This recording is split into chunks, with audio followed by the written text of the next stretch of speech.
Bonjour, comme prévu, nous faisons aujourd'hui un point sur la nouvelle introduction de meubles intérieurs dont la période de souscription a débuté hier et s'étale jusqu'au 6 mars inclus.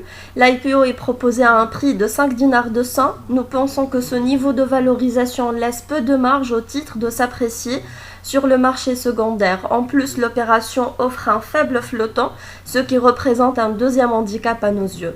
La valorisation de meubles intérieurs se base sur des hypothèses de croissance ambitieuses, telles une marge d'EBITDA supérieure à 20% en 2020. Nous pensons que ce niveau de marge est difficilement réalisable. D'ailleurs, si on vérifie sur la base de données d'Alphamena, on aperçoit que seulement 6 sociétés non financières sur 25 de l'univers tunisien arrivent à atteindre ce niveau. De plus que le groupe est exposé à la volatilité de taux de change puisque une partie de ses inputs est importée.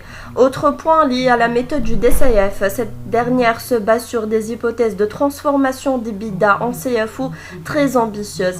Selon le prospectus, le groupe table sur une moyenne de 70% contre un historique de 41% sur la période s'étalant de 2013 à 2015. Nous pensons que le papier est de bonne qualité avec une dette nette négative et qui tient compte d'un historique honorable grâce à un management qui semble maîtriser son domaine d'activité.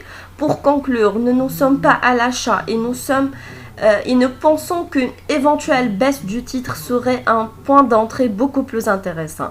Pour plus de précision, nous avons simulé la méthode du DCF avec un taux de transformation d'EBITDA en CFO de l'ordre de 63%, ainsi que la méthode des PIL selon le multiple EV/EBITDA.